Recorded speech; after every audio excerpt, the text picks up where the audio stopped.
Going to grab Greetings, how are you? Welcome along. It is Inspire and Be Inspired. Another music conversation with another hero of the UK music scene. My guest is just about to talk to me as I'm about to go live. What did you want to say, Linden? Let me bring you on. I haven't got any time for any introductions. What are you going to say? I was actually going to say, I think I better turn my phone off because I know what some people are like. They're going to be calling me on my phone. So that's all right. You can put it on silent. So usually at this point, I do a very short introduction, telling people what's going down. But I think everyone that's watching knows exactly what's happening. On a weekly basis, I like to catch up with friends from the music industry, people I haven't spoken to for a long time, and help me try and piece together the battered remnants of a very broken memory that I have, and at the same time to give me details on important careers and how people's lives have changed along the way. So over the course of however long it's going to be, I'm going to look forward to catching up with you. Is that something we can do tonight? Yeah, definitely. Wonderful. So, thanks for having me, Andy. It's my pleasure to have you here. What I'm going to do, I'm just going to take a quick second to make sure that everything is working fine. I can see that the stream is nice and strong. Your image is perfectly clear, actually, really, really good. And the audio is also fine. So, Linden C, thank you for joining me, brother. Our paths crossed in the mid-90s.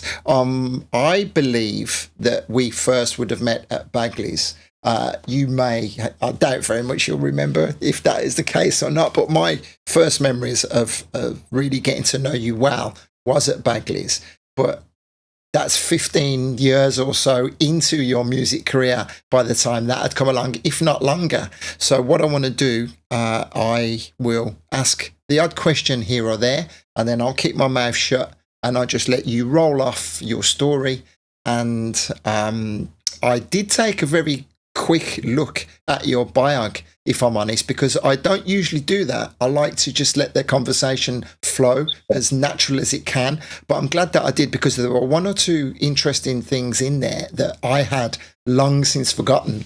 But I'll let you take me along the path. So let's roll it back to the very beginning and put some context on your story. What year were you born?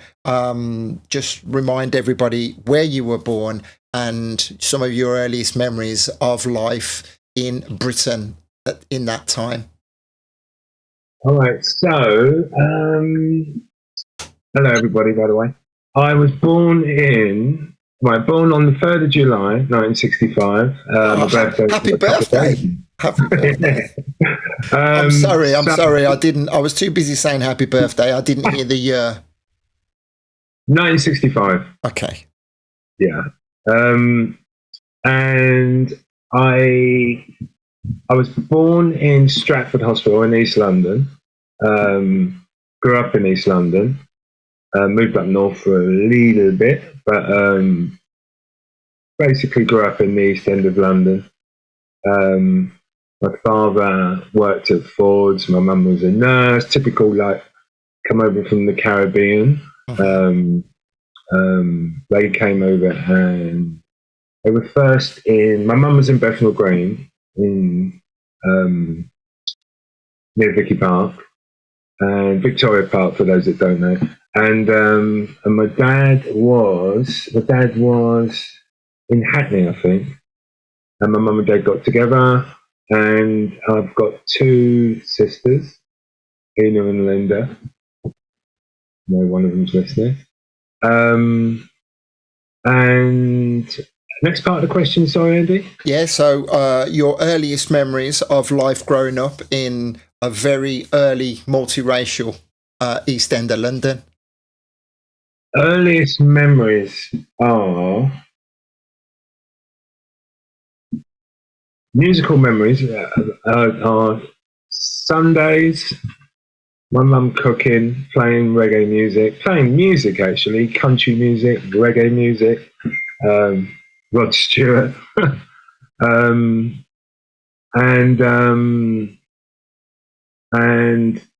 our family, my mum's sisters and my uncles and that coming. It was like we took it in turns. It got a bit boring in the end, but it was like we took it in turns to go around different uncles and aunts for Sunday dinner. Maybe it was like after church. My mum used to drag me along to church. I hated that.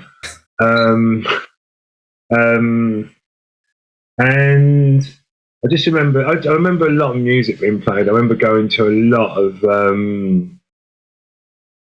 house parties. As you'd know, Caribbean would have like Saturday night house parties, and all the kids would be in the bedroom amongst the coats and stuff. And only let out when the food was being served. only let out when the food was being served. Talking to the drunk uncle. Yeah, good memories though. And to be really honest, I used to find the East End tough. I used to find it really racist. But I'd like to say I went to a good school. I did like my school. I went to a school called Nightingale. I actually went to a school called George Tomlinson, where I've still got friends to this day. And then I went to a school called Nightingale, which was in Wanstead. And I really liked that school. A lot of people didn't like it, but I really liked the school. What was it about it that you liked? Sorry? I liked that our teachers were just crazy. And it was just a fun school. It was like, a bit like Grange Hill. Okay. It was just a fun school. It was like, we played a lot of sports there. I was good at football. We had a nutty music teacher, I remember that. We had a good art teacher, I remember that. And yeah, it was a good school. Okay, so roll us. So I didn't get to hear from you. Your sisters, are you older or younger? I'm in the middle. You're in the middle. Okay, so you would have been influenced, and you would have also influenced. Right? Exactly. Yeah. Okay. Yeah. I was heavily influenced by my older sister. So you mentioned about Rod Stewart, whatever, across the board musically. What are your earliest memories of artists that you really hung your colours on and was like, yes, that's my sound? Early, I'd say early o'clock. I used to like. I wouldn't say it was my sound, but I mean, I identified with bass lines very, very early. So, Studio One, Sly and Robbie, and then I kind of used to like. I would like some like Talking Heads. Okay. To the Police. Did you get wrapped up in the ska movement at all, or anything like that? Not really. No, not really. I liked the Specials, I suppose. I didn't really get into it, to be quite honest. I thought it was something that was gone, and like. Okay. I didn't really understand what all right. So let me ask you to try and take yourself back to 14, 15 years of age then, the turn of the 80s. What would have been your style? What would have been your going out on a Saturday night? Soul boy. Casual. Soul boy casual. Okay. At that age, we were like following Froggy everywhere.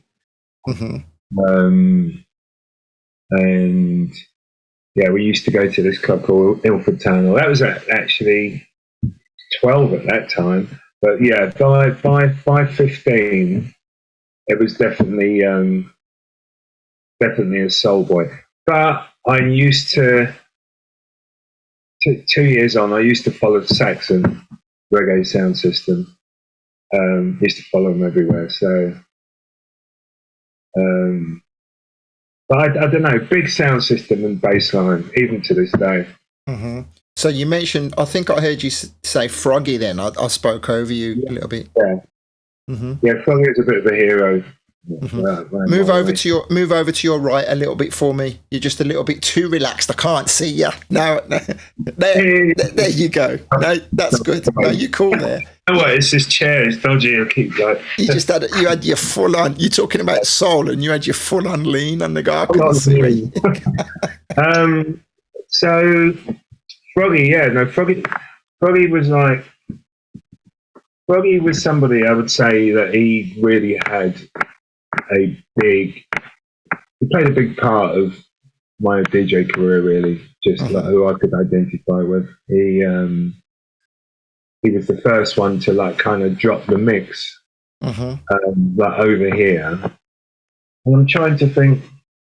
I think at the time we were like obsessed with like Kiss FM tapes coming over, and there you go. Chet Paybone, Merlin Bob, and we just used to like everything was about the mix. And Froggy, I can't really think of anyone at the time. Like, I mean, Froggy would be playing on a lineup, and I can't even really think were the other DJs. No, I think they were very vocal DJs, very like play a record. Whereas Froggy kind of had it all, and he would just drop these mixes live Mhm. again in a big sound system.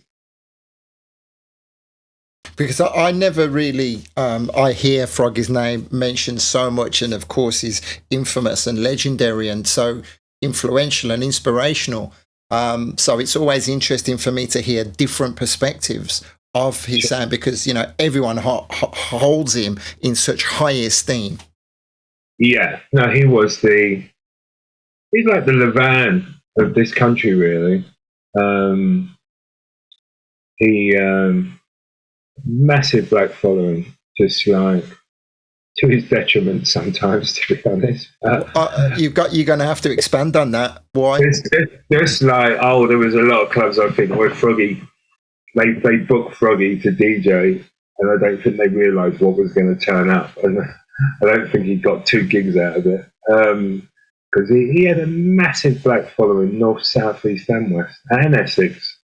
Mhm. And yeah, I remember we used to go down to places, and there'd be like 250 of us following Froggy. And can you imagine going to a place like Chelmsford, Canvey Island, where there weren't many black people, but one DJ just brought all these. Did it? So was it all in the spirit of love and harmony, or did it ever get a little tasty?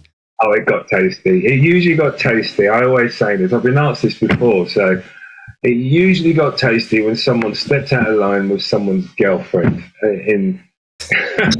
and then you'd be like dancing on the dance floor, and all of a sudden, hang on a second, Andy. All of a sudden, it's kicking off. I get you. Good evening. Let me just say, while you're sorting your phone out on silent, good evening, Emily. Thanks as always for being here. Shout out to Gareth. Big up the Bushy Massive.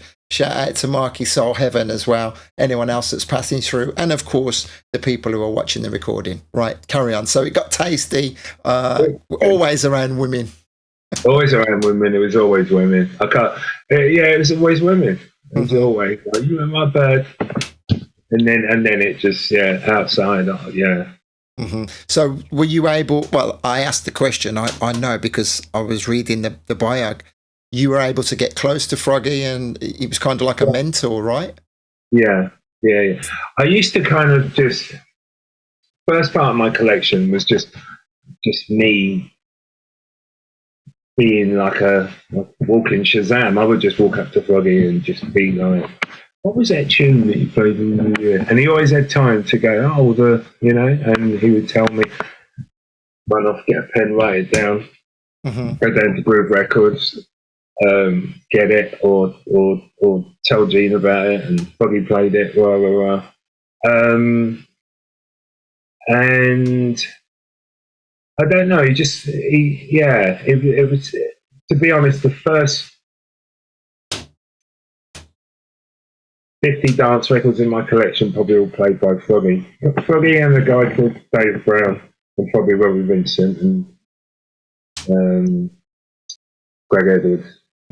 So it's a similar story to a lot of people down south around that time, around that movement. Move over again for me. I'm going to have to keep telling you to get back into the lineups. Sorry. You know what? I'm going to keep an eye on it. Yeah, it's all right. And careful of not banging the laptop because the microphone's very sensitive. So it's like I'm telling you off. All right. So at any point, did you pluck up the courage to say, give us a go, mate? No, not at all. No. I did follow. I mean, we'll be jumping, but yeah, I did get to play at the legendary Bentleys, which Froggy began really. But no, I never. No, I did. I wasn't even a DJ at that point. I was more of a music collector. I was like learning. I had this. You probably remember. It was like a Sharp 555 tape cassette thing. Okay. And I used to record music off of like radio and Froggy's show and pirate radio stuff. And I used to edit little cassettes together with me and my friends. But no, it was a while before like I was like DJing. Maybe I should have. All right, so the scene would have been in and around that area and you weren't traveling far afield to see other DJs around that time in your early teens. We were going. We used to go to like used to be like these all days in Exeter and like these soul. I should look them up one day. Like, but yeah, no. We used to travel. We used to travel. Right. Did you ever make the pilgrimage up north to like Birmingham, Nottingham, Manchester? Well, not Manchester, probably, but Manchester. But no, not. That came a lot later, actually. Going more on the house music thing. But, okay, so before we got to house music, I mean that I can't not see that huge poster that is on the wall behind you. Do you want to tell us about that bad young brother and Eric? Yeah. I don't know. Yeah, Steve Proctor actually gave me that. Steve Proctor used to manage Derek for a while, and yeah, it just makes me sad. I really miss Derek still, and it's like. Just to remind me that he's there still, kind of. Because you were quite an important part of what he was doing and getting out and about. But that I'm thinking we're probably still a few years away from getting to that part of the story. Yeah.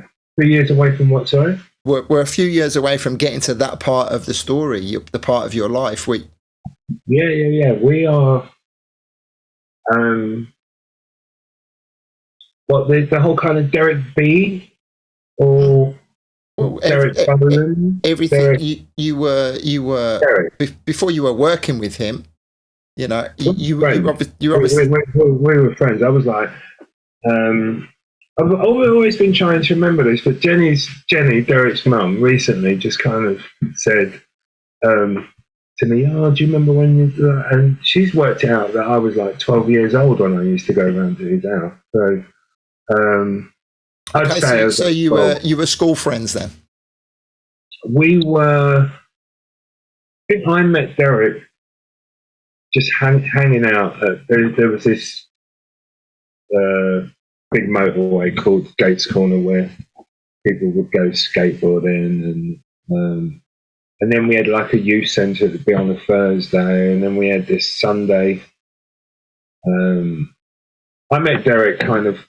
Ilford Town Hall Monday, just from being about 12, 13 really. And at the time, he was the same as me. It was just like into Froggy. Of course, he had a Sharp 777. Derek always had to have the best. So he went out and bought this big Sharp 777, which was like. It's crazy when you think about it, that you could mix on cassettes and crossfade and all that. And it was like, so they brought this one out that we would take it out and we'd turn it up, and it would be like a little sound system out on the streets, and we'd have parties just hanging out, listening to like Froggy and Shep Pettibone mixes, really. Mm-hmm. And then for the most part, we both just kind of done our own thing. It was years before we got together and like kind of. I've got a box of flyers I wanted to go through. I wish I was prepared because I could have just gone bang, bang, bang, and I could actually find the first party that we'd done together. It's kind of laughable when you think that I put my whole name on there, and he's got his whole name on there. And then that whittled down to Linden C, which no one could ever spell right, and like it's Well, I think people only ever changed their names on flyers because they had some crazy notion that they were going to get done by the taxman or something stupid. I know. The things people say to me, and it's like, I know my answer is, if you knew my last name, you'd know that ain't a DJ name. Yeah, I wish I could find it. But yeah, sorry, Andy, go on. No, it's okay. Rupert joins us. He says, "Big ups, big ups." How are you, big dude? up to Rupert. I love Rupert. You're right, mate. Everybody loves Rupert. I'll be talking to him soon. So yeah, I think because your story is sort of like foreign to myself, for want of a better word, it's difficult for me to kind of steer you in the direction of the questions that I want to ask. So I'm looking for you to really tell me the pivotal moments that you believe would have been important from the age of 12 to 15, 16, and then things would have started happening as you get into the music industry, and how things. This is your story, but Derek's story is part of it as well. So how that kind of progressed between the two of you. Okay, so I would say, really, I used to stand at Ilford Town Hall on religiously every Monday. I mean, you couldn't do that now. We used to go Ilford Town Hall every Monday, like 800 kids on a Monday night listening to Froggy. And I just used to stand, and I would just think to myself, I want to do that. I want to. The control that he had, you know, he'd drop tunes like Whistle Bump. Well, out my head, my memory. Whistle Bump. If anyone's listening. Oh, Whistle Bump. Whistle. Deodata. I was going to say, I'm having difficulty hearing you. Yeah, carry on. Let me see if I can EQ your mic while I'm talking to you. Okay, so yeah, Whistle Bump, Deodata. Jingo, Candido, and he would just have like 600 to 800 people just jumping up and down, going mad. A whole room going from left to right, and just every record. I mean, every week. It won't. There were tunes that he would repeat, and you know they became like kind of Froggy staple tunes. But for the most part, he was playing new music all the time. Mm-hmm. And I just used to think, I want to be that guy. I did. I used to literally think just Froggy was the best friend that walked the earth. Okay, well, leave those flies alone. You're putting me off. You're putting me off. Sorry. That's all good. All right, I desperately want to find this bloody flyer. Go on, carry on, yeah. All right. So, what was the catalyst then that made you actually think, right, stop pissing about, I'm going to do it? Oh, it was way off. It was. I was at college, and and so I was like 18 now. Mm-hmm. Been collecting records for a good few years now, and a friend of mine who's not with us now, old Peters, he was actually the first person to ever pass. He passed away when we were like 21. Okay. Sorry. he was kind of like, you should DJ, and I was always like kind of pushing me and saying, no, we were 18, sorry, relax, we were 18. And he was always pushing me, saying that you should DJ. And I ended up playing like a few 18-year-old birthday parties at the time, a few 21st birthday parties. Jerry rig sound system, kind of like 2 decks.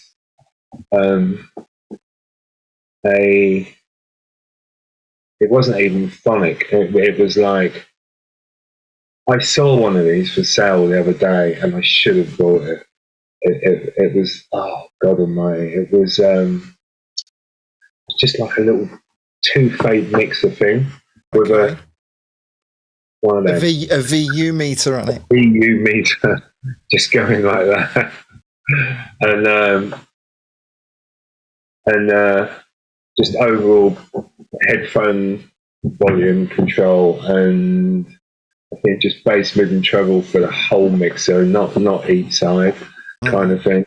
But none of that mattered. It mattered what, just how we just used to wire these speakers together. It weren't about like, there weren't no rules. It was just like wires, twisted boxes, and we just used to have like these house parties. And then just got the flavour for it, really.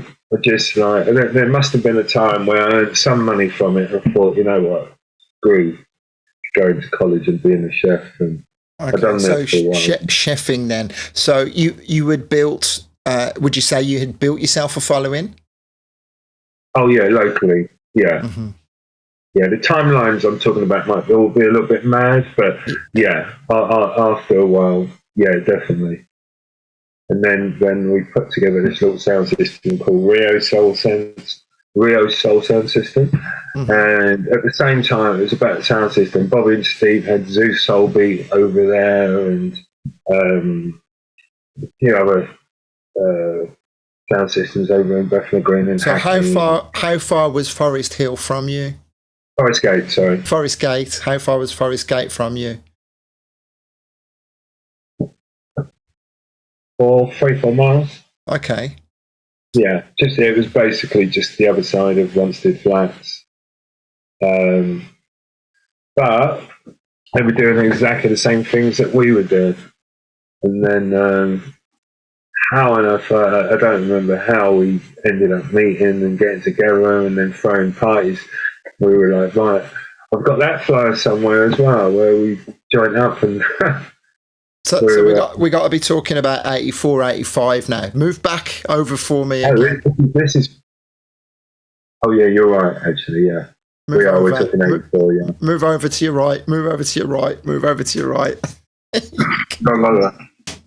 perfect. Yeah, we are talking... Yeah, about 80... Yeah. Yeah, no, so earlier would have been like 81, 82. Right. So I'm just trying to picture the music scene then. So that it's full on sort of like new romantic on the pop scene, right? Yeah. Mm-hmm. Yeah. Full on new romantic on the pop scene. And Sugar Hill.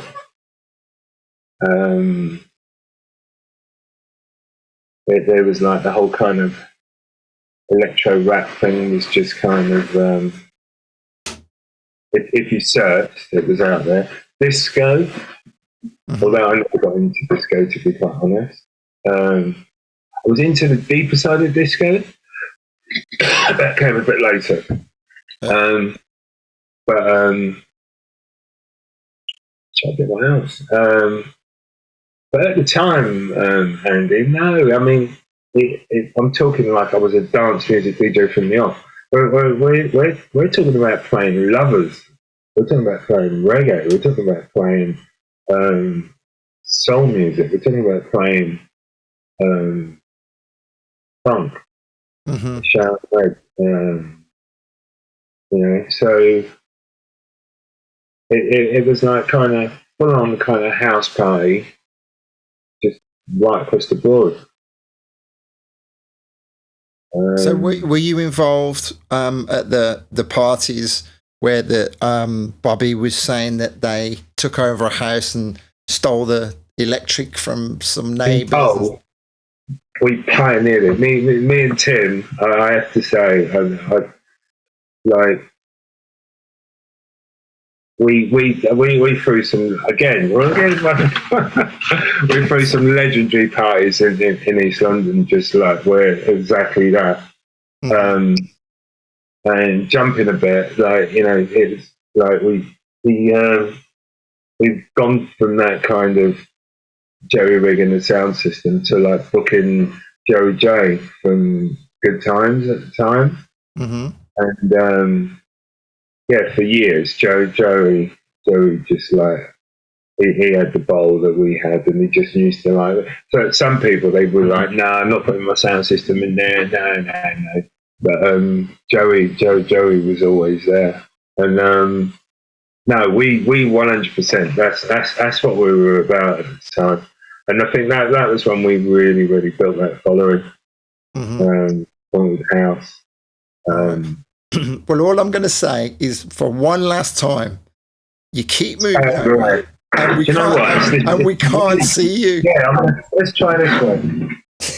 So if we can't see you, it's really difficult to engage. There you go. Because I don't want to keep harping on. People can hear you. Sure. All right. So then the house parties.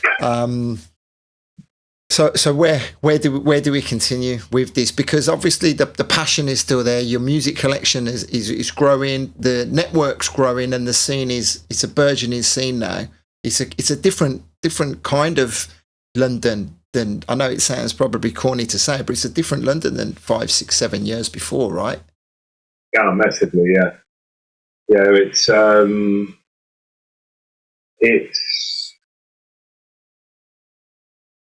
It's more mixed. It's people. The house parties are like, there's just no rules. People are feeling like they want to be part of it, and like, just weekend after weekend, we would like at least a couple of times a month. I wouldn't say weekend after weekend, but and it's funny to think about it, because at the time there was no cell phones, there was no internet. I don't think pages were around yet. So I don't even know how we used to promote these parties, but word would get round, and we'd have like, I mean, we had a couple of parties where we had like over 2,000 people there. So, well, no, it's mad. I know. I laugh when I think about it, because I can remember most of it like it happened yesterday. Just certain people that were around, and like yeah. Well, you say about people, a recurring theme at every conversation that I have is about a following that we've all created down the years, a community that we've managed to build. And so you would have had a core group of people following along around to all of these parties, and as the scene expanded and as your notoriety within the scene grew, you would have been seeing all these people with you everywhere, right? Everywhere, yeah. Everywhere. Pirate radio, I think, played a big part of it as well. Because pirate radio was kind of like LWR and Kiss FM at one point were just like ruling the roof. So they were just like huge. Then it was a worry for capital and people like and then that. a little bit later on, would you have been able to get onto any of the pirates? Yeah. I funny enough, just my laziness, didn't want to get up Sunday mornings.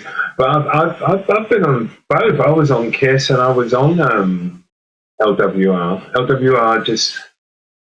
LWR, because I was East London.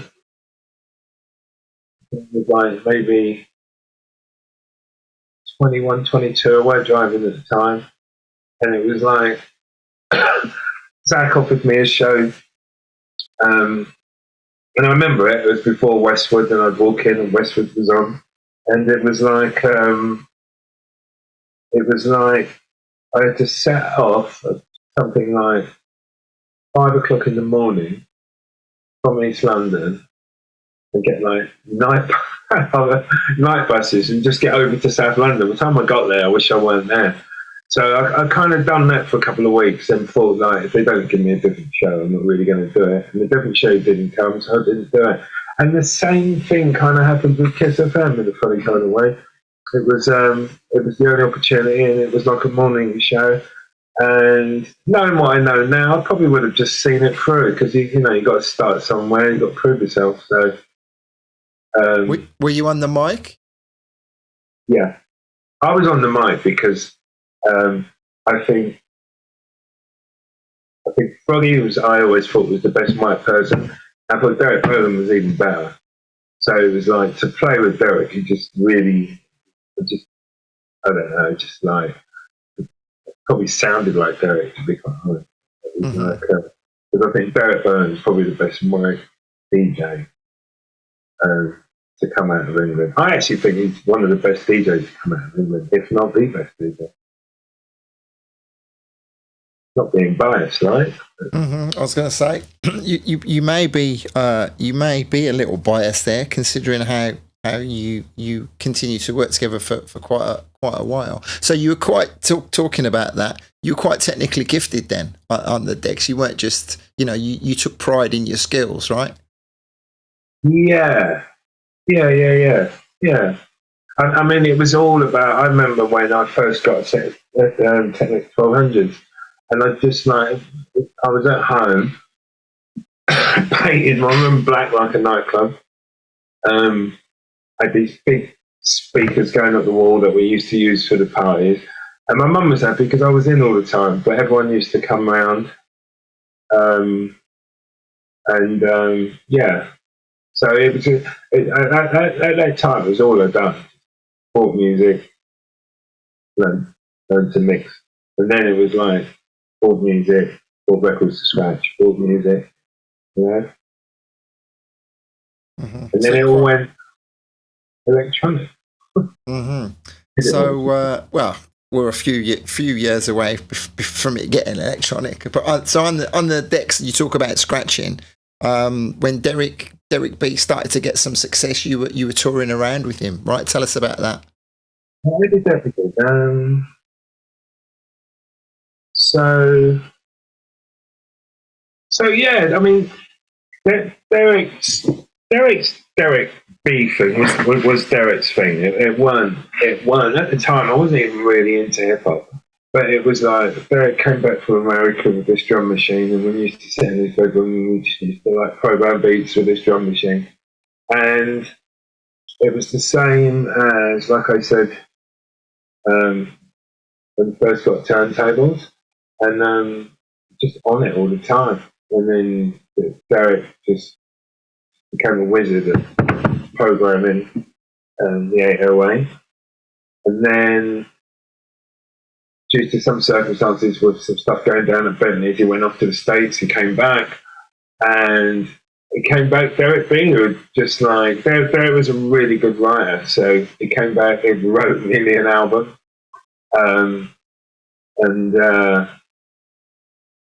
And then I think just from being mates, I wouldn't say I was the best choice or scratch DJ at the time, but I just like, we were friends, and he was like, right, I need a DJ to go on tour with, and we just practiced in King's Cross to go on this mad tour. Me, him, Cito, rest in peace, and Dark Art.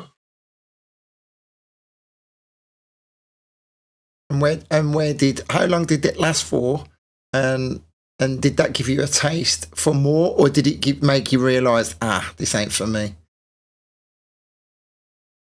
It made me realise the industry was full of tossers, that's for sure.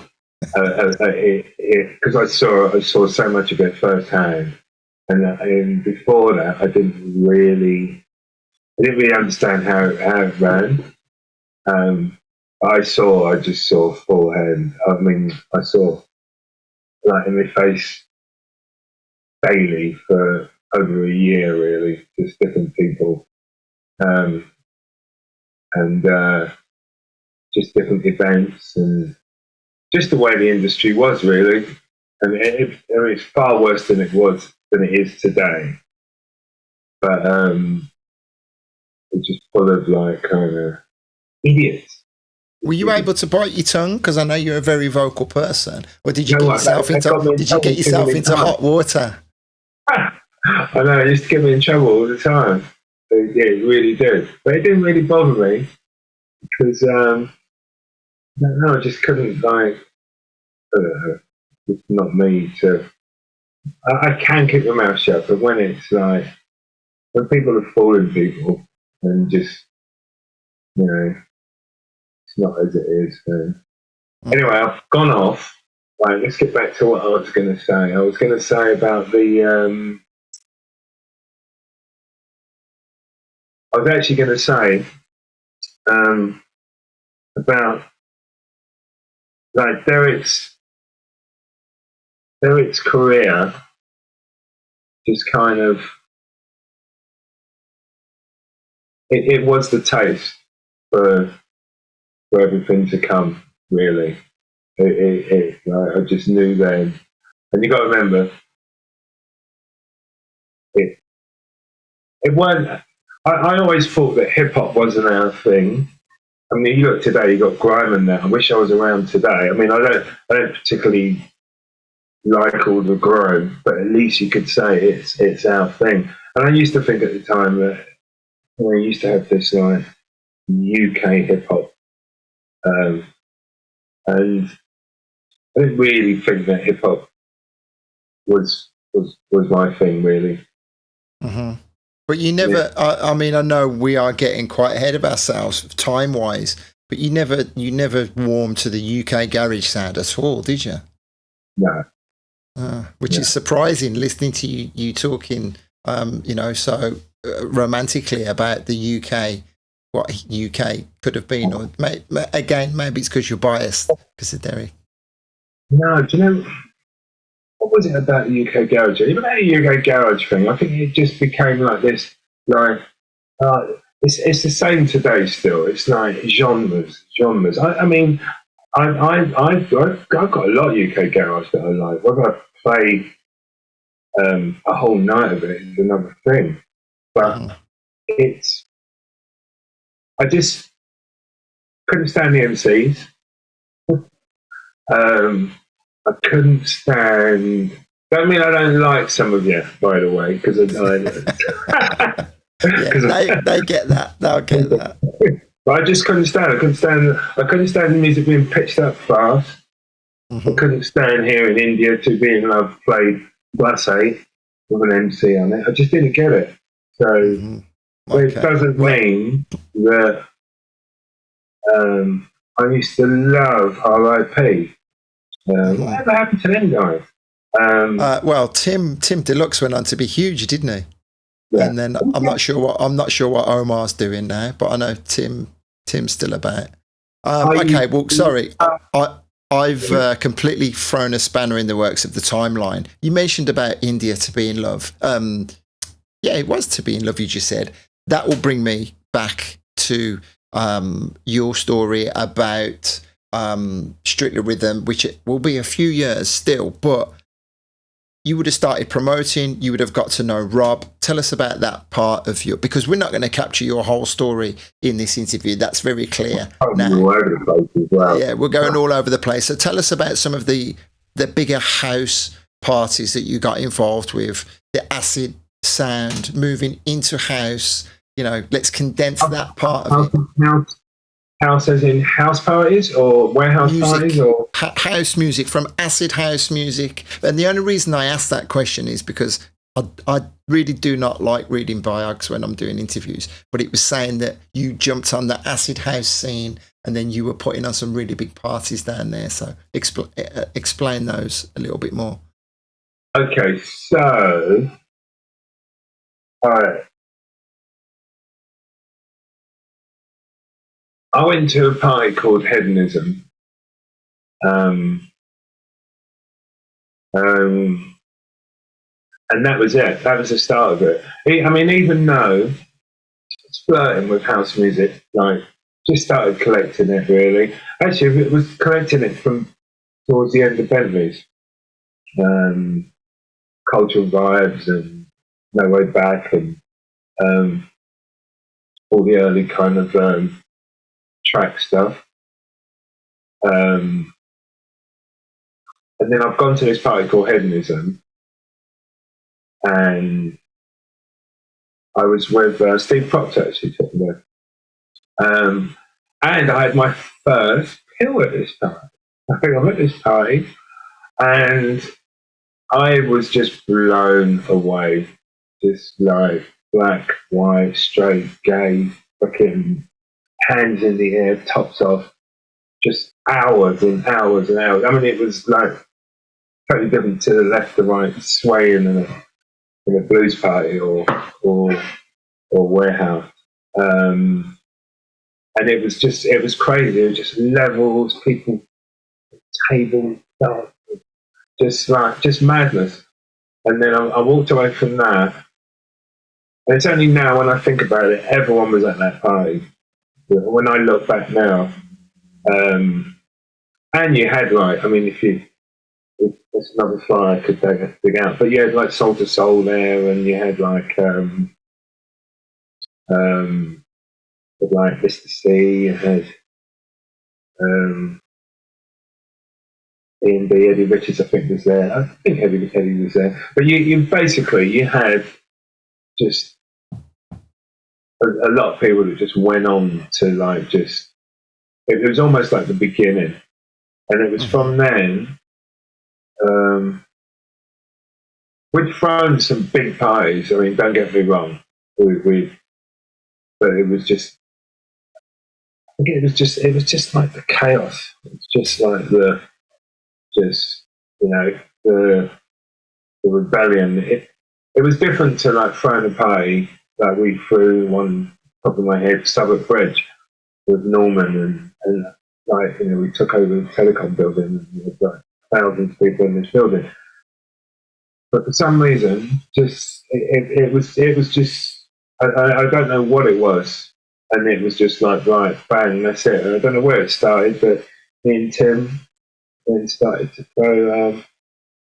We threw me, Tim, Rob, Fitzroy, Perry threw a party at the Dungeons called Hypnosis. The where? Sorry, I didn't catch that. Sorry, Andy. There was a venue. It was a venue that Rob Atterson actually found, and it was called the Dungeons, which was like it looked like just dungeons, and we went in there, cleared it out, dug down and whatever, and just got it ready for a party. And that party just ran for years. So we would do every Friday night. And Mr. C, they were doing Clink Street at the time. They I'm sure if they moved it over to there, but they'd done this party called Rip on a Saturday night.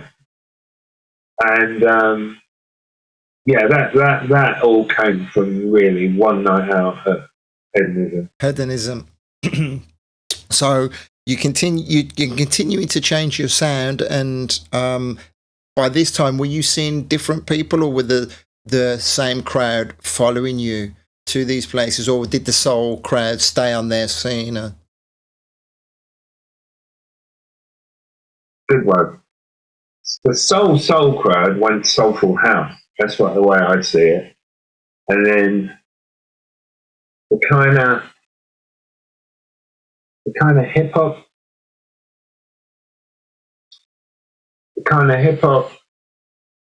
I don't know. It was a mixture of both. It was we did have a lot of people follow us from them days. And it just took a while. It was one of them things. If you came along, you're like, Jesus. Same way I was. So it's like I can think of countless people I used to say, "Come to this party. You've got to come." Blah blah blah. Because I knew they would enjoy it, and I know. and that was it. So I'm every week afterwards. Mm-hmm. Well, on my on the description for this video, it's a bit of a sensationalist title. I put in a question mark, one of the most underrated and underappreciated DJs in the UK.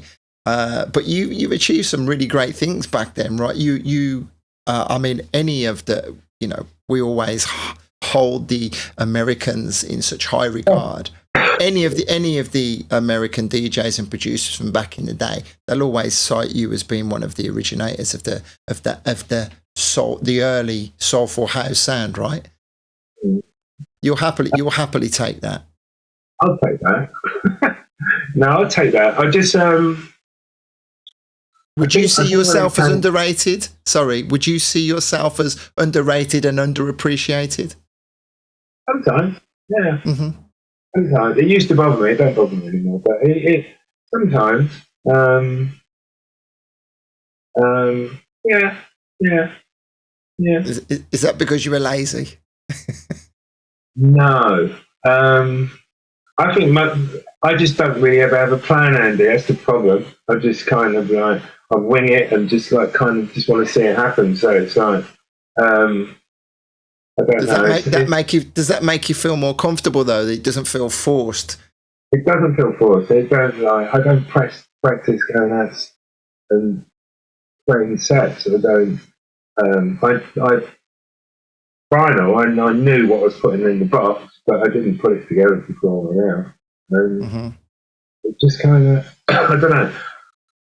Yeah, I wouldn't say it was lazy, but it's just the less I was probably able to do that, then I just kind of, don't know, not lazy, but kind of like, oh, yeah, can't be bothered. So. Right. Okay, so you mentioned Rob Acterson and the Strictly Rhythm connection.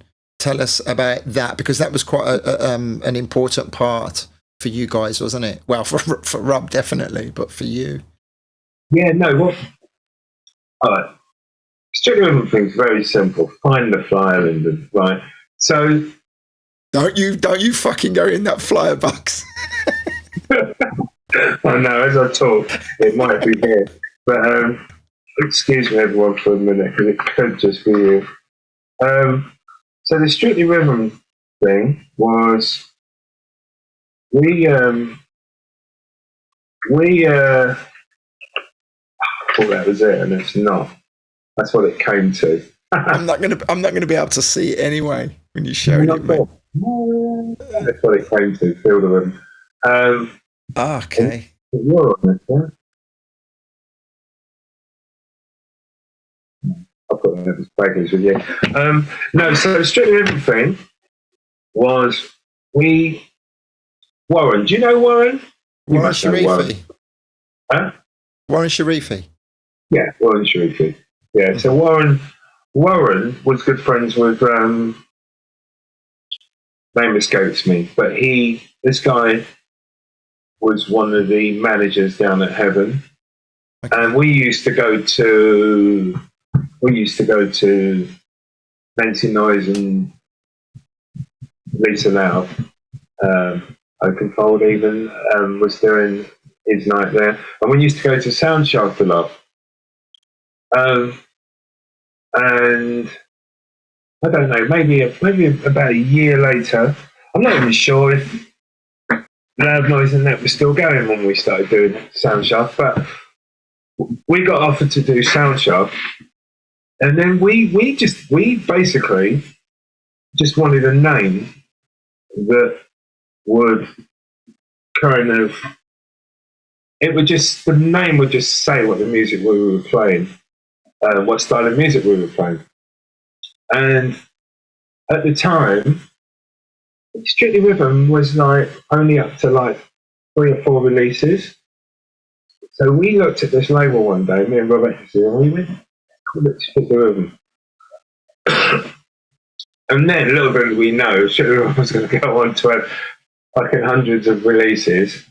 And I love her to death, but we got really friendly with Gladys Pizarro, who was another person that she was like our hero. She used to send us records. Um, we had so many exclusives down at Strictly Rhythm. And in the end, again, the record industry over here just kind of like, I don't know, just like, but you say I'm lazy, but in the end, I just can't be bothered. And it was like, we started getting static from them. You can't use Strictly Rhythm. This is like 2 years after. They didn't even know what Strictly Rhythm was. So to cut a long story short, I went to New York and I was at the New Music Seminar, was it Seminar. called? Yeah. It was New Hmm. Music Seminar. Here's a funny story as well, because Gladys Pizarro has gone to me. So I'd arranged to go and see Gladys because we just spoke all the time on the phone. And she's gone to me, hey, look, I'll be a minute, but you know what? Go out there, go out the back there and just kind of just knock yourself out. She goes like, start at one and so I've gone along and it's sealed copies of every Strictly Rhythm CDs and records and like filled up these two bags. And then we're talking, and then she said to me, "Oh, you know what? I won't say names because it ain't worth it." But she's gone, "Oh, you know what? We're starting to get a bit of bother from people using Strictly Rhythm now, and love her to death for this." She just went, "So I think we've got to make it a little bit so so this shit don't happen." And she signed us for £1 a contract for us to use the name. Nice. Yeah, yeah. And then that afterwards came with a lot of DJs because a lot of firsts came through, and it was either from Strictly Rhythm Gladys or it was from Catcher Groove at the time. But a lot of firsts came through. A lot of DJs, massive today. Derek Carter, Roger Sanchez. Um, George Burrell. I'll go on and on and on. Actually, Well, I actually read, aren't you responsible for bringing Louis Vega to the UK first? right. So, in 19, that's why I say I'm a bit all over the place. But in 1988, 89, we done this party in the field in Essex. We put this boxing ring in a big marquee, 1,500 people, and we booked Louis Vega. We had Louis with a reel to reel, DJing on a reel to reel, and like just. And recently, I kind of, because I'm writing a book at the moment, Andy, so I'm doing all this research, and it's like, God, it is hard work. But so anyway, I got talking to Louis, and Louis to this day was just blown away because he said he remembered that time. He was like, oh my God, I can't believe that was you. So, and again, it was like, was it Freestyle Orchestra? Mm-hmm. It was like Louis had like record around at the time. It was always booking DJs around these records that were out, really. Mm-hmm. And then the whole American just got out of hand. I thought it was just like what the fees they were commanding. I don't even start. But yeah, no, it it wasn't it wasn't even the fees because to be quite honest, when they came with the big fees, there's at the time if someone wanted a big fee, then it was like right, move on. It was just like Benny Buddha Morales is one of my favourite DJs in the world, and it was like he never really cost a lot of money because he had this passion to play. So it's like Benji Candelario. These are all great DJs that just came along. I thought the fees and I'll say this now because it's going to be in my book anyway, but I thought Ministry of Sound ruined the piece. I won't put a name to her, but I would say. I love that. I won't put a name to her. That was the end of it. That was the end of it. That was the end of it. It was all downhill from there. Well, I'm just reading in the comments. Listen, Rupert saying, at Strictly Rhythm, your last track of a night was always the first track of the next party. Yeah, wicked. So yeah, Rupert's there. A staunch supporter.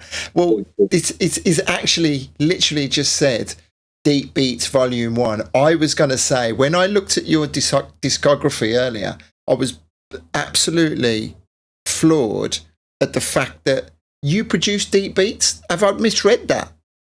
No. That's one of my biggest records back in the day. When I bought my record collection from my friend, I inherited that record, and it was one of my favourite records ever. And I played it a couple of years ago at a vocal booth. It's banging. For some reason, I thought I had Joey Musafir. Was that your whole EP, or you had one of the tracks off? No. I'll tell you what it was. I earned a few quid. I don't know what it was. Probably through some party. And then I moved to this warehouse in Wapping, and then I said, right, just like your record collection, that was the only time I ever had my record collection. I've got these shelves built, and then I built a recording studio in this warehouse, and just like I said about when I first got decks, it was literally when I first got the Atari Cubase, Atari 1040, whatever, and Akai 1000, whatever. And I literally, it was like, at the time I was playing at Soundshaft at the weekend, doing ministry Saturday sometimes, going off to Italy, doing it. But in the week, I was just like learning how to produce, and then I ended up just sampling stuff from just hip hop vibes, really, just with beats and loops and stuff. And then one of them I kind of sampled, which was Burning, MK Burning. And I'm not sure if this order's right, but I ended up dropping it anyway in a party at Soundshaft, and was just like, wow. And then at the time, me and Warren were just like Warren was my partner with Strictly Rhythm and Rob, and I was trying to. We used to laugh, and I used to say at the time, I used to go, it had gone that far now that if the record was a American import, everybody was like, oh, America, well. And if it came from here, it was like fucking, like Harvey was putting out really cool shit, and Tonka and all them were putting out really cool shit, and but it was just weird. It was like, I'm trying to think who else was there. DIY. There was some really good music coming out from here. So we had Dave Morales once at Strictly Rhythm, and he gave me a copy of this record. And Morales has always been my hero. Morales is now the new Froggy. he's like my that red zone sound and everything was just like how I wanted to play, kind of thing. So he gives me this record, and I remember going home, putting it on, and just thinking, God, what a wicked record. But, and just thinking how shit this bit was, that it had this vocal and how cheesy it was. But it had this like just crazy kind of like organ thing going, just like kind of this wheel on this keyboard just going. And I remember sampling it and just messing around with it. And just being up a few hours and just kind of going. And I would do that a lot. I still do it today. I would do it a lot. And then I remember like a couple of days later, going like that on the computer and playing it and thinking, but I can't remember who hooked me up with this guy, but there was a guy. I don't know who hooked me up with Mickey Mulligan, but there was an engineer guy at Samuelson Studios in Ledwood Grove, and now I know what it was. I said I wanted to get. I said I've got these tunes now, and they're not arranged and whatever, but they're just like they're just chunky. And I said to this, I can't remember who, but they said to me, "Oh, you should go to Samuelson and get it mastered." And they've got some like really cool engineers over there. I've gone over there, and there was this guy called Mickey Mulligan. Mickey was the opposite to me. I can't read a note to save my life, but Mickey can read music, and he would be like just structuring all the madness that I was putting together, really. And this studio weren't cheap, so I remember saying to myself, like he was saying to me, all the guys there were saying to me, well, you know what, we can do all the arrangement tonight, and then we can come back tomorrow. And I was thinking, coming back tomorrow. No. It's all on the clock. not at this point. So I remember, and I said to him, I went to him, you know what? Let's just start mixing down like what we've got, and we just started doing these mixes, and just like we kept the tape running, and just like 'cause it was tape then, and we just and then we just like done this whole thing where like it's almost like DJing. I just had this beat back in.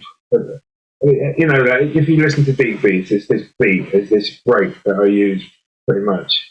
And I won't say who, but they went on to use it, and it went to like whatever in the charts. Janet Jackson went on to use it, but we ended up just kind of splicing up. Yeah. Really, really, really harsh. Is this the one with that "Pump It Up"? That track? Yeah. Mm-hmm. Yeah.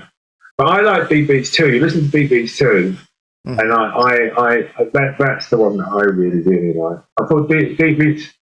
I love deep beats one because it's probably 118 beats per minute or something. It's really quite slow. Yeah. If that. Oh well, it's it comes from that kind of like, and then I remember going to a speed garage party or UK Underground, whatever you want to call it, and I was listening to it pitched up, and MC over the top of it, and I was just like, no. It loses the whole swing and everything because it's so chunky. It doesn't work fast. It doesn't work. And the siren and it's just, honestly, I get so nostalgic about that record. People need to check it out. Deep Beats Volume 1. Go and do a quick search for it and listen to it. Okay, so listen, we are just happily chatting here about all and sundry, and the timeline is gone out of the question. So let's jump then to the time when I said that our paths would have crossed. For me, my first foray out of Birmingham, I was invited to come down and play at Bagley's by a friend of Colin Aubrey's, who used to come to see me play in Birmingham. I got myself a gig at Bagley's, and so I thought, you know what, let me see if I can take some people down with me. I ended up taking 5 coach loads from Birmingham down to Bagley's, and off the back of that, they gave me a residency, and that's when we would have struck up a friendship then. So that's sort of like 95, 96, and you had the resident. Yeah, well, show me this, because I can't believe I've not got any flyers from Bagley's at all. Yeah, I've got 2. You can have one. Beautiful. I've got shitloads of your name on. I've got loads of your name on. So that's got to be 95, 96, right? No, believe it or not, this is February 2000. Oh. So you're still there in the bar room with Colin Aubrey, Andy Ward, Francis James, and Norris the Boss. 2000? 2000. February 2000. At Bagley's? Yeah. Wow. Yeah. I would put money. I would refuse to believe that, because in the year 2000, I thought Bagley's had long closed. Wow, no. Bagley closed not long. Bagley's closed later on. What year is this? I mean, not year. What month is this? All right, so this is like January, February. It closed before the summer that year. Wow. That's blown my mind. 100%, my first gig at Bagley's was 95 or 96. I thought I had like a 2-year residency maximum. I didn't realise I was still playing there in the year 2000. Ooh. Yeah. Oh, brilliant. So anyway, you had the resident. Well, I remember you having the residency downstairs. You would play all night, right? Was it like a kitchen or something?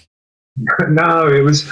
You know, I don't know what it was originally, but it was just like low ceiling, and it was just like, yeah, that was heaven. That was it was called New Disco, and like kind of like, I mean, I look on here: Spencer Broughton, Dean Savon, Roy the Roach, Justin Ballard, Colin Peters, like Steve Proctor, Neil Family, Rob Atkinson, Benny D. Just like, you know, and it was just, and this. So you had the residency before me, because I had the residency for about 2 years, I think. Okay. I think I was playing at Bagley's before. I played there, but I don't know how. Probably sitting in the office with Mark. I don't. In the end, I'm not really sure where in Bagley's I would have. I'm not sure where you would have fit. Oh yeah, no. I was in one of the rooms upstairs where I played in 2 different rooms. I used to play mainly in the room where you had to climb up the ladders to get into the DJ booth, where they had all of the decoration, the main room, and then I also played in the room behind that as well. Okay. Yeah. But it's all a bit of a blur, as I'm sure it would be for many people. Oh, Bagley's was just. Was you at Bagley's when Airborne used to do their mammoth, mad 8-10-hour sets? Yeah. So, yeah. Mm-hmm. So he took care of one room in the end. Mm-hmm. And then the other room went UK Garage. Okay. I don't remember. Honestly, mate, it's such a blur. I'm still so blown away at the fact that in the year 2000, I was still playing at Bagley's, because it was then in 2001, 2000 into 2001, Soul Heaven would have begun. So that's really, I say it regularly on this. And this is why I started these conversations, purely from a selfish point of view, to try and piece together the broken memories that I've got. That's really blown me away. It really has. Yeah. Wow. So, I've got to you and Money Pennies as well. I'll get your address and I'll send these over to you. just scan them to me, please. Thank you very much. I don't need a physical flyer. Thank you for the offer, but a photo would be more than good enough for me. Thank you, and stick it in your book. So Bagley's, we had some great times there. I always remember famously being ridiculous. Like it was like a bragging right. I thought, yeah, Philip Salon offered to take me around the corner. I was like, why am I proud of that?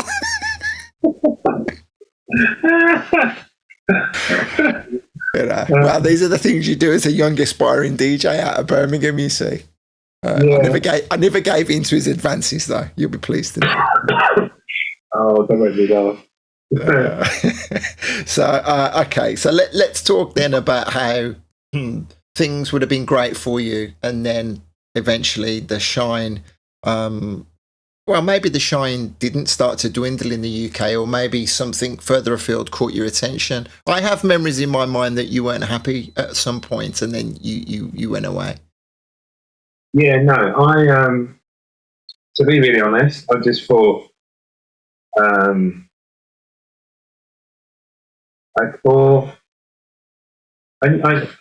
just kind of used to always be about the underground. That's why I liked the Bagley's, because it was like major club, it was the underground. That's why I like the Cross, the End, like underground clubs. And then one by one, it just all started to kind of close. And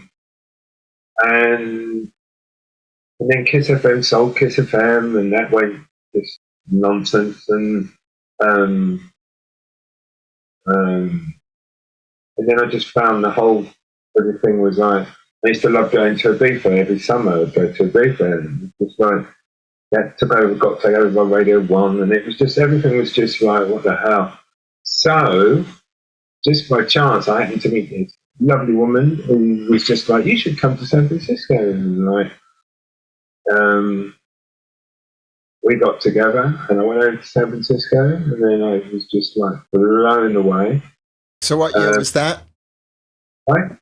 What year? This is so Bagley's a show.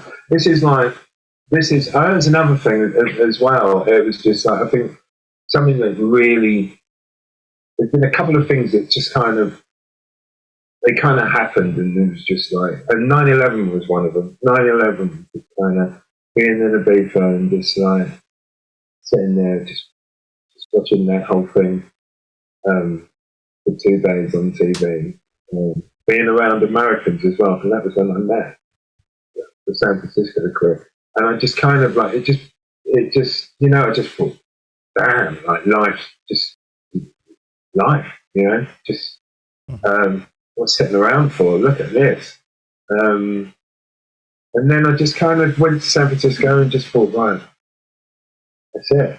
It's like, it was almost like going back. Do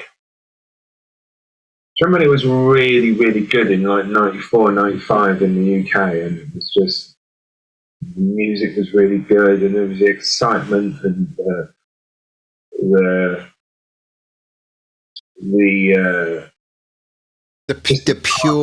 pure energy in the music was unwashed, and everything wasn't focused on trying to get music into the charts like it did towards 98, 99, 2000.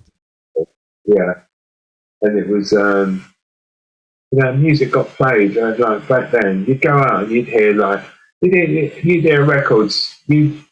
I struggle to go out. If I hear a good record, I've got records now, and I've never heard them in clubs, and I go, like, years ago, I'd have gone out and I've heard that record 5 times in one night, twice in one club. Just like, so anyway, San Francisco had that. It just had that. It just reminded me of how it was, when it was good here. And I just thought, I'll stay here for a while. And we'll stay there for 4 years. So the scene would have been really thriving then, because I know that by that time, David Harness was obviously doing huge things already. Julius Papp, I think, was it? Was he in San Francisco? Miguel Mix. Mm-hmm. Had JJ moved to San Francisco by then, or was he back in New York? Yeah. So you talk about, you say about me being underrated. I think that guy is seriously underrated. Sandy Riviera was over there. I mean, he was down in San Jose, but same, you know. Huge. Musically, it was just, you know. So that's 2002, and you spent how many years? Well, no, 2001 this is. Okay. And then I came back 2013. Uh-huh. And so when you were out there, were you working purely in music to survive? No, I started when I first went out there. I got booked to play two big clubs.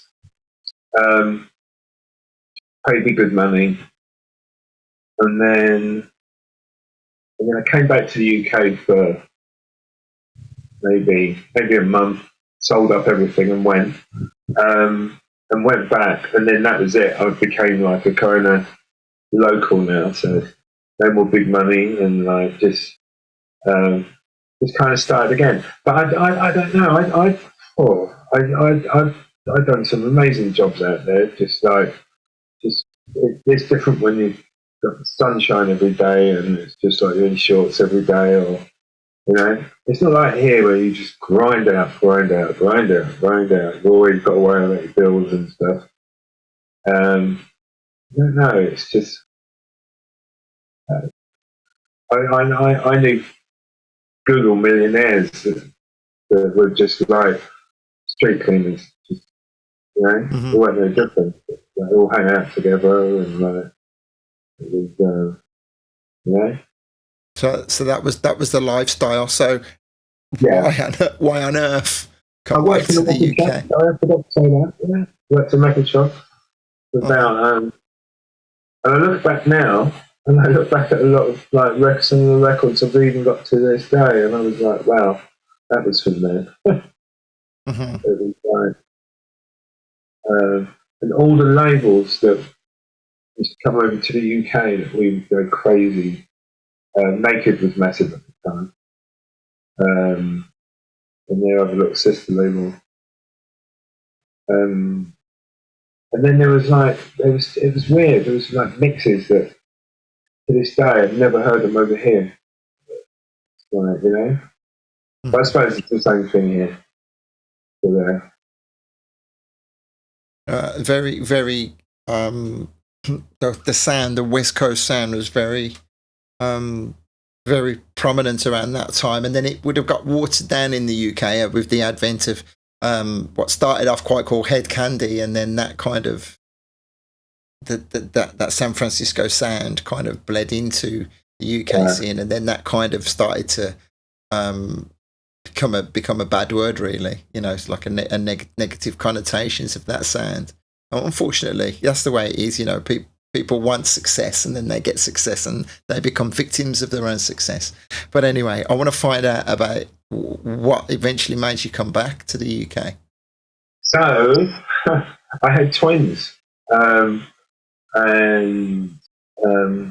Natalie, the mother, she was just like, I don't really want to have babies in America, which I couldn't blame her at the time. I hated when I came back here to start off with. I was just like, what have I done? Back to East London? Sorry? No, I couldn't do that. I couldn't. You know what? I just no. I was like, to be honest, I was like, there's two reasons. I was like Brixton, because one of the reasons was when I was in America,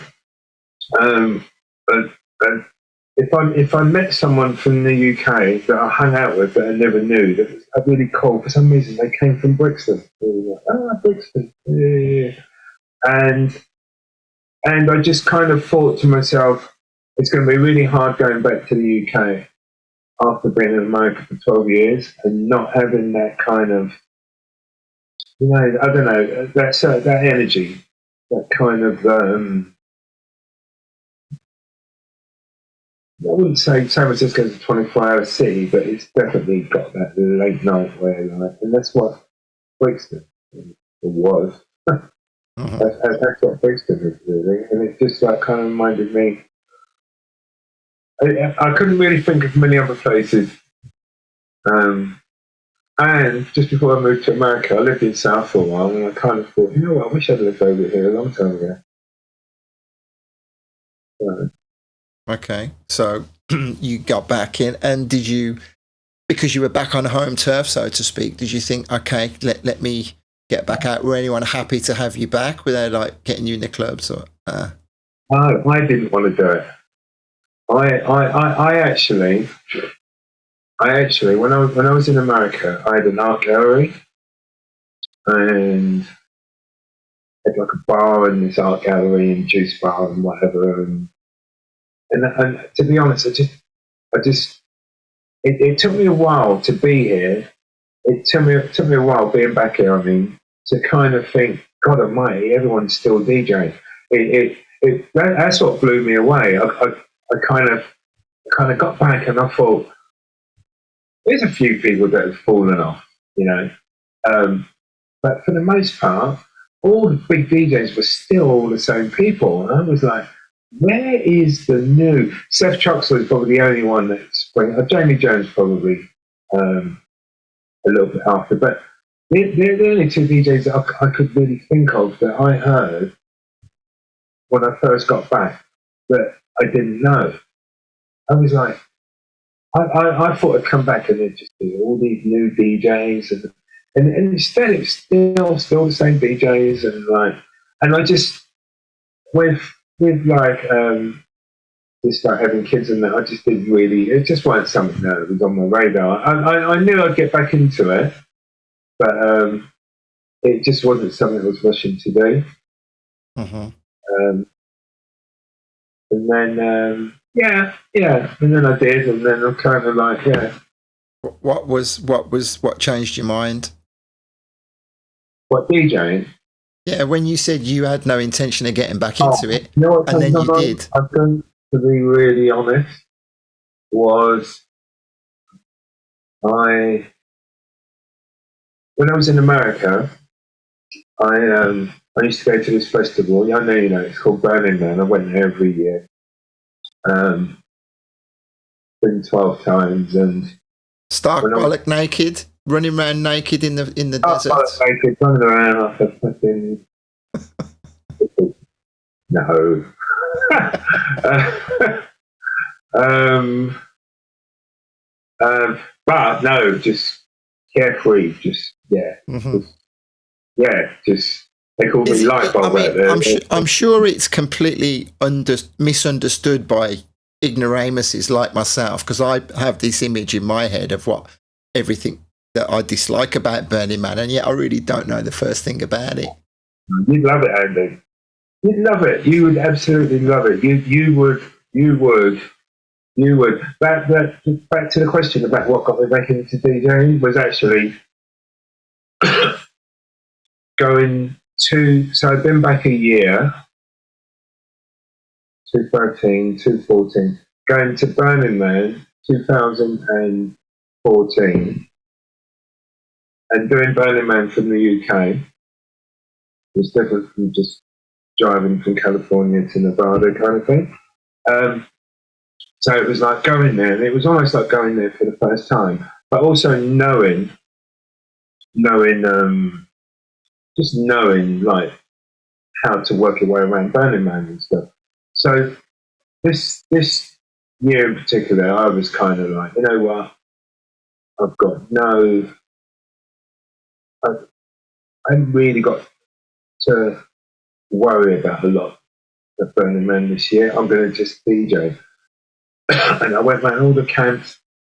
And I DJ'd that year and played, and there was some cat I played for these Russians and these Dutch people, and it was like 7, 8 hours on the deck, sunset into this, and it was just like you can just you're playing like you can just be like you can switch a sound system on and then sound of that beat might just attract like 10 people. Next minute, 20 people. Next minute, 100 people. Next minute, 200 people. And hours later, you got like 1,000 people just like dancing. It's something that you've created, and it's just like, and no one's like, no, you're just playing music. You're just like, you're not following any kind of pattern. You've got no one like kissing their teeth at what you're doing, or you're not playing to their style, or you're playing too heavy, or you're playing too soulful, or you're just playing. And it was like,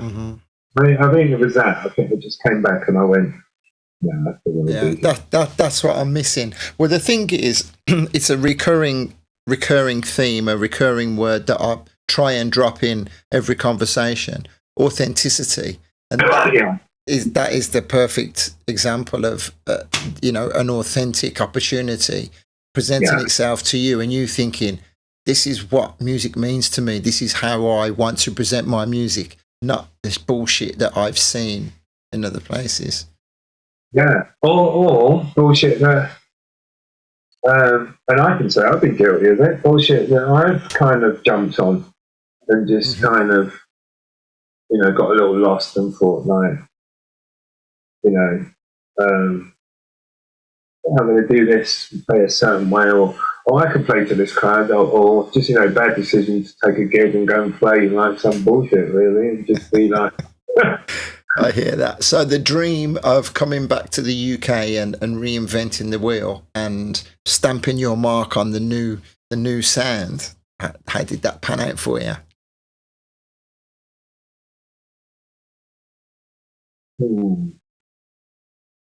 Because you must have come back with like an epiphany, in Burning Man, saying, "Right, yes, this is the way I'm gonna show London how it's meant to be."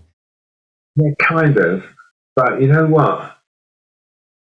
I think the problem is you can't do it on your own.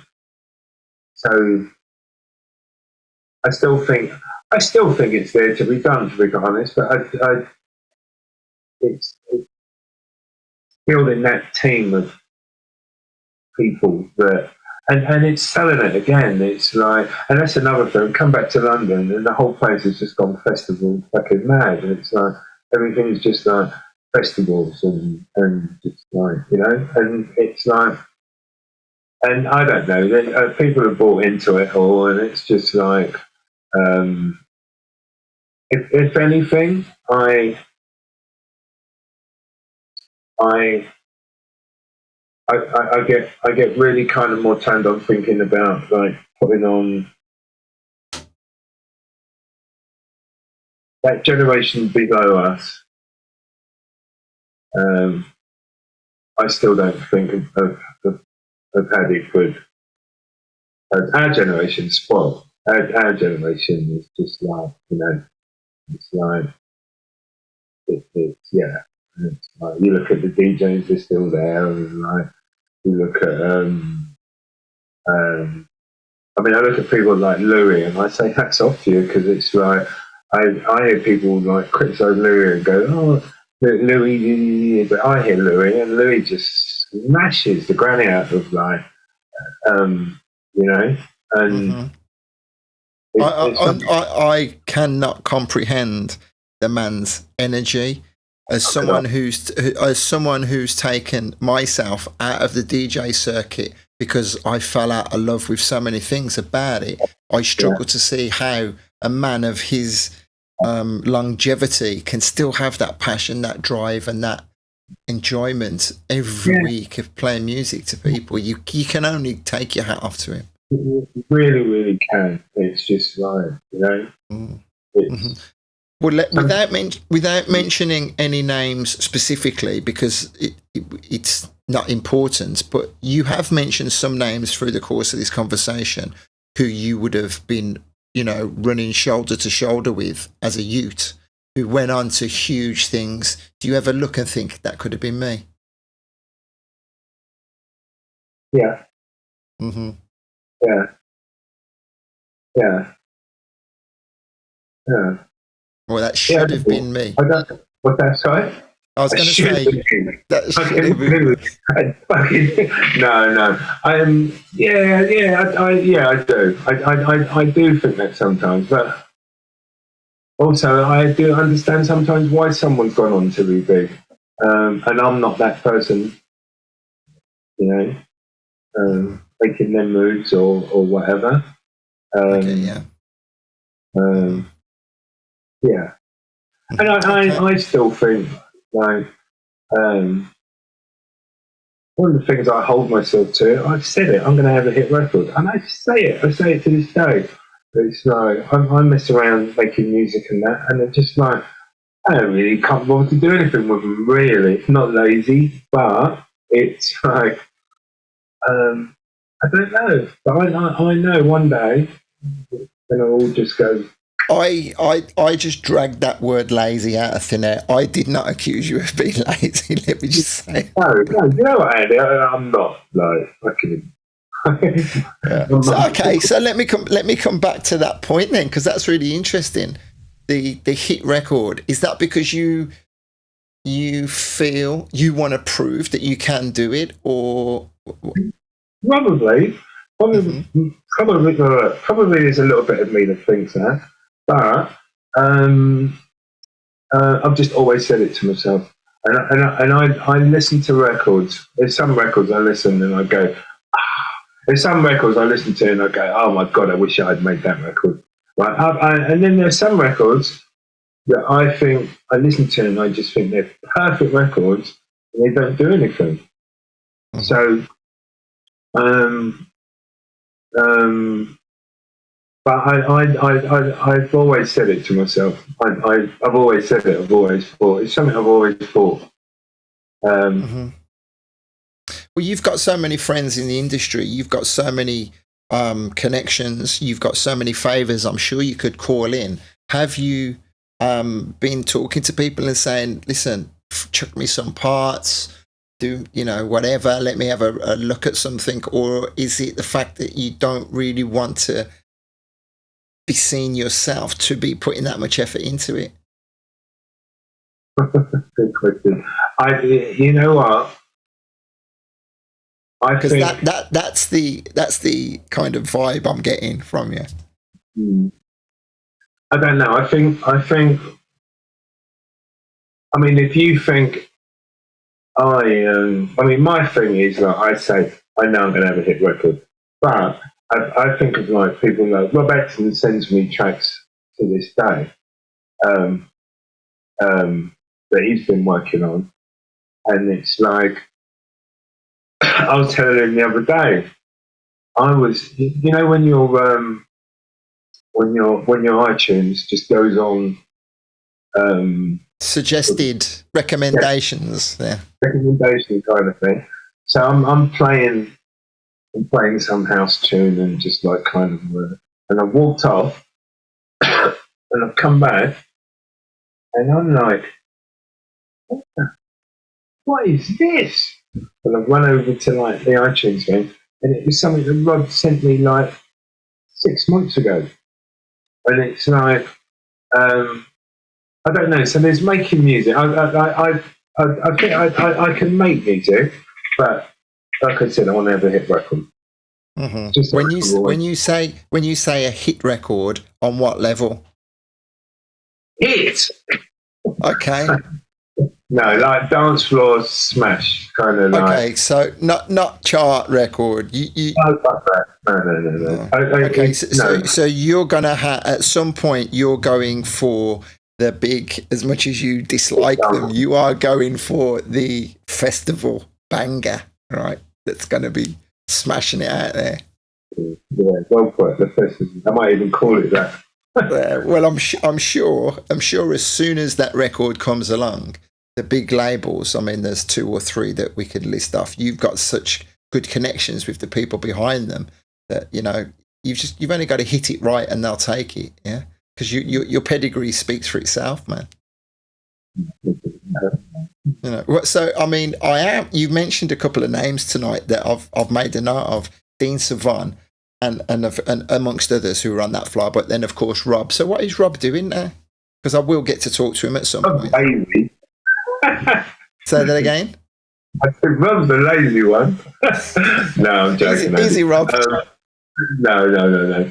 You know what? Rob's like me. He just like, to be really honest, but like Rob's one of my favourite DJs. The other day we had a party, and another person I've not mentioned in this whole conversation, and someone that I really, really look up to as well, is Kid Bachelor. Mm-hmm. And we had a party, a guy called Adrian H, Kid Bachelor, Rob Acterson, and I've got to say, not being biased probably, but it was probably the best 8 hours of music I've heard in years. It was one of them, if you were there, you were there. And it's like all the people that I've spoken to that were there, they kind of say that same thing. They say, oh my God, I wanted to leave, but the music was off the chain. And it was just like, that actually was really refreshing to be in a party, and like, all the DJs were dancing, and all the DJs were there listening to the other DJs, and it was like over 6 hours, you got all 4 DJs still in the room, all kind of, you know. You're talking about. I mentioned pedigree. I mean, that's a pedigree lineup right there. Yeah, mm-hmm. And it, and I suppose if that lineup can't bring you the best night of music, nothing will. But it did. It was like, you know, and that actually was really refreshing. Mm-hmm. So get the cogs working and keep the momentum building, you know, because it isn't all about the big stages. It isn't all about the limelight. No. And they're good when they come, you know. Mm-hmm. Because you go and you take them and you just like wicked. But yeah, it ain't about big stages. Okay, so listen, we've been chatting. I had wanted to kind of piece together the jigsaw puzzle of your story. I don't think we've got anywhere close at all, if I'm honest. I've loved the conversation anyway, and I know for a fact that there's going to be so much that you're going to go, balls, I didn't mention this, I didn't mention that. But what I will do is, and I'll tell you now, even maybe we'll get Rob to come on at some point. I'll bring you on. You know, I could imagine yourself and Bobby together. You would bounce off each other with so many good stories, so many good memories. So we'll bring you back on, and we'll piece together some more of this puzzle. So as for the last 5 to 10 minutes, paint a picture of what life is like for you now. Then, achy. Get up in the morning and then just like an old Cortina car, just like I don't know. You know what? I'm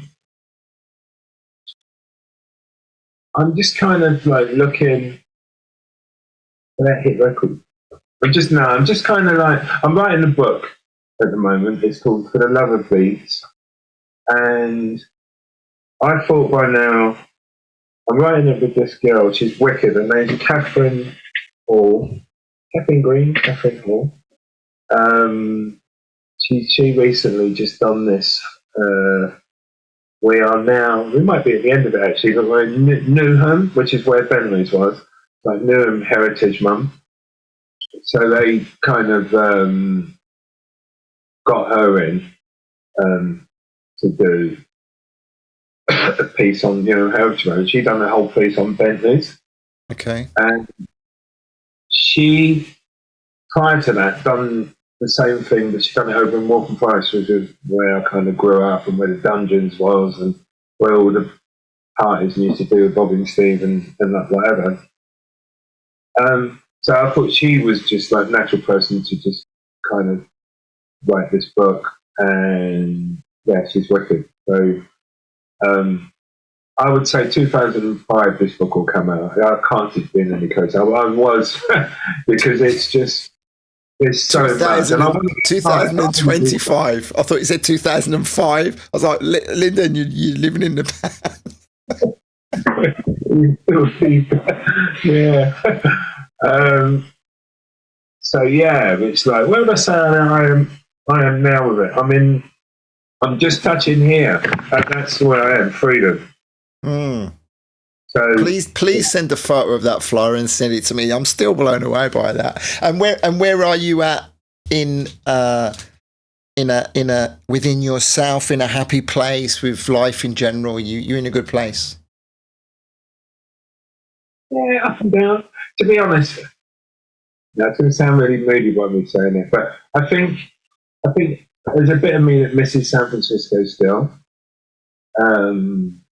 But I miss I don't know. There's something about here that's just like, I find it tough here, to be really, really honest. Mm-hmm. But I don't mean I don't like England. I think that, do you know what? I tell you what I find tough, and it's the thought of, and I think I might not be like diagnosed with it, but I'm definitely one of these sad people. And it's like the thought of winter coming again, and it's not far away. And I don't know. So we'll see. I just not getting my head around. Like winter, maybe knuckle down, stay in the studio, write the book. We'll see. Mm-hmm. Have you got a light? Have you tried the lights? is that an actual sad light? Sure is. It's broken now. No. Well, listen. Maybe you'll have to come over and see me in Spain, mate. Come and spend some time over here. I got a nice little bolt hole there. Right, cheers. Every time I speak to you, I'm jealous. And Andy goes, "Well, the time here is 9 o'clock now." Winding you up on the beach. Okay, so listen, I'm going to say again, I am fully aware that we've really done a terrible job of putting your life story together, but we've had a lovely conversation, haven't we? Oh no, I've loved it. Thank you. You know what? I watch so many others as well, and I'm just like, I think your style and the way you kind of put the information across. Yeah. Well, thank you for saying. I am all over the place anyway, so it's like it's natural that I'm going to jump from 82 to 92. And well, the thing is, I think people need to know. We should tell people we've actually been trying to coordinate this since November.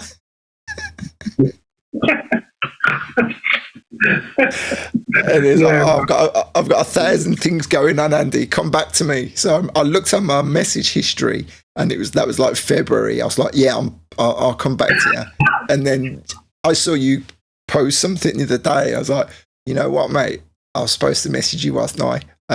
Let's do something on Thursday. That's why I'm shoehorning these in to try and get around to all of the important people. And I'm glad that I've added you to the series, mate. So thank you.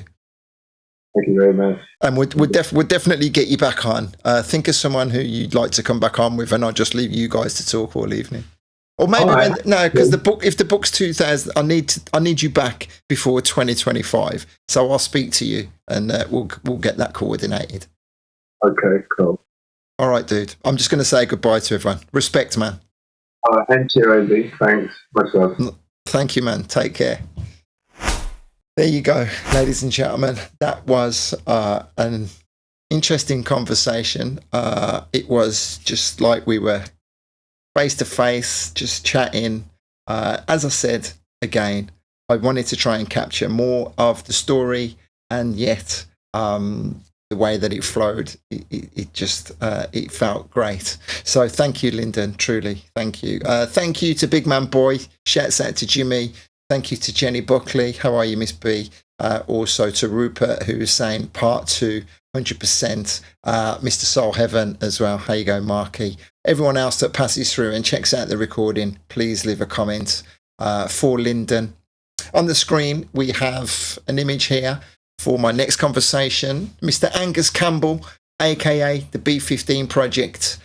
He had a huge hit record in the year 2000 with a track called Girls Like Us. Also had a huge underground hit Mash It Up, Mash It Up, the Birmingham Crew. I was responsible for breaking both of those tunes, and we'll talk about that. We'll also talk about a whole heap of other things. A very close family friend, shut up, Andrew, a very close family member of UB40. So it's no surprise that he's going to have a lot of stories to tell about the music scene in Birmingham and how he's found a new found energy for the clubbing scene, back out DJing now and back producing as well. So thank you guys for your comments this evening. Thank you to everyone passing through. If you've recently subscribed to the channel, you will see your names here in lights. All my Access crew on the right hand side, shout out to yourselves. And if you ever need any websites, graphics, videos, anything like that, then do get in touch with me. I am your man. Respect. See you soon.